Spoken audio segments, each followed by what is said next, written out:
Hello, welcome back. Today we're going to go through what I spent in a month for February. So this was a series that I started on my channel. So if you want to see what I spent in January and what my budget was like, I would link in that video. But this is something I want to do every single month because I feel like if it really helps hold me accountable as well as gives you guys some inspiration and even inspires me to watch where my money is going and how I'm spending and how I can save more. I love watching these types of videos. They really inspire me and I've noticed such a huge difference in myself since I've actually started writing down every single thing that I spend, and since I've been like actively putting it into a spreadsheet to like really see where my money is going. Please ignore Coco. My friend actually helped me with a spreadsheet so I can show like the difference in my spending per month and see how much I spend more and less. And that also has been putting so many things into perspective. So I already knew that I spent a lot less in February than January, because in January I had major expenses with appliances.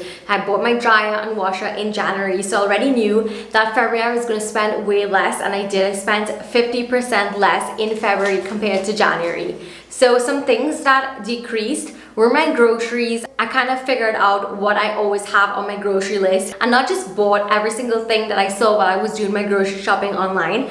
I always tell you guys that I have so many things that I bought in the very beginning that I don't even use. So I cut my grocery bill in half by 54%, but my eating out went up. I spent $50 in January in eating out, so I barely spent anything out in January, but in February I spent $691, and I think that was because, well, I know that is because I went to the beach twice, and then I also had Valentine's Day in February and I did like a dinner for that. So the total amount was definitely over 100% more in spending.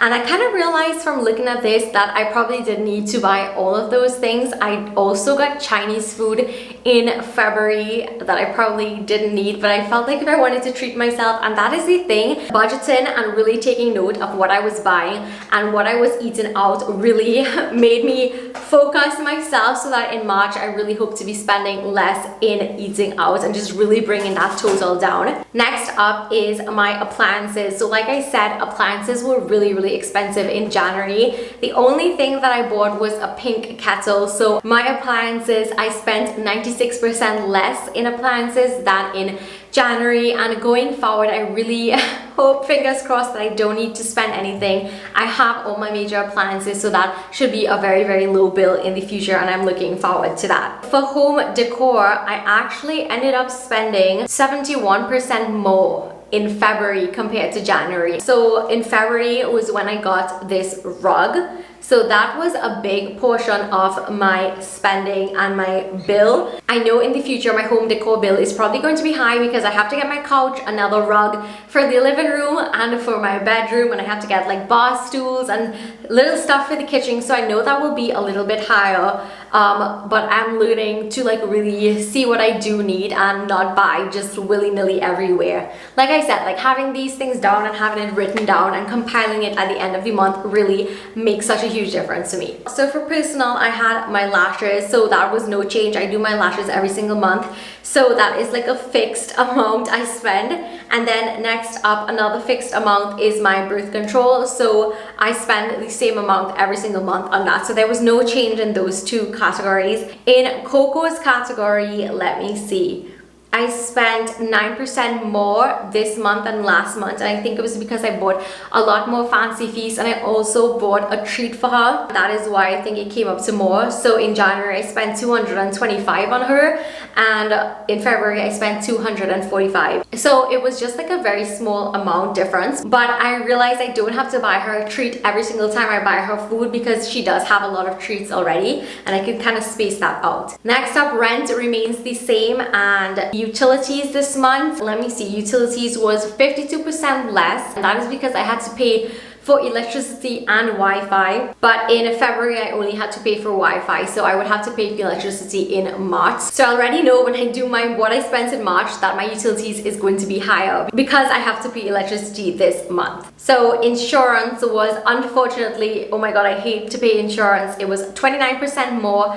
in February compared to January, because January was health insurance and February was life insurance. Thank God I don't have to pay insurance for a few more months because I hate paying it. I know there are benefits to it, but I still hate paying it because sometimes I'm just like, what is the sense? But I know it will have a purpose sometime in the future, but it's not fun to pay. Let me just say, it is not fun at all. Miscellaneous, I had to test out my credit card on my online website, so that was just a $15 charge. So that was something I did not do in January. I had to pay off my credit card. My credit card was 4% less than in January because of the plan situation. I just had a few expenses that I needed to pay off, and yeah, my total for spending this month, thank God, was 50% less, and I'm definitely trying and working on spending way less in March to even bring my spending down so much more so I could finally start to save.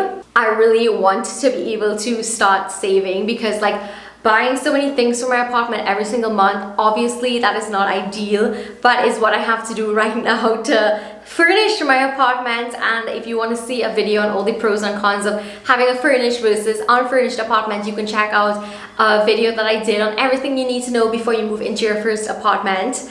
I love doing these budget type videos, so I hope that you enjoyed it as well. I'm definitely tracking my expenses a lot better, and definitely for the first time in my life, like seeing where my money is really going and what I can do to help me, you know, curb my spending and stop spending on so many unnecessary things. I just want to make it clear that this video is not about bragging or anything like that. It is just simply so that we could be more aware of our finances, and I just really want to be transparent with my whole moving process and what it's like, you know, having your own apartment and having to furnish it and just do all of those stuff. It is basically me just sharing what I've learned in the financial aspect of this new chapter of my life. So thumbs this video up and comment and let me know what are your budget goals or financial goals for this month, if you are planning on saving or spending, and just tell me all those fun stuff because I love to know what you guys are thinking and doing. Don't forget to also subscribe because it really does mean a lot to me when you comment and subscribe and like my videos in general. So yeah, thank you so much for watching, and I will see you, I hope, in my next video. Bye! Mwah.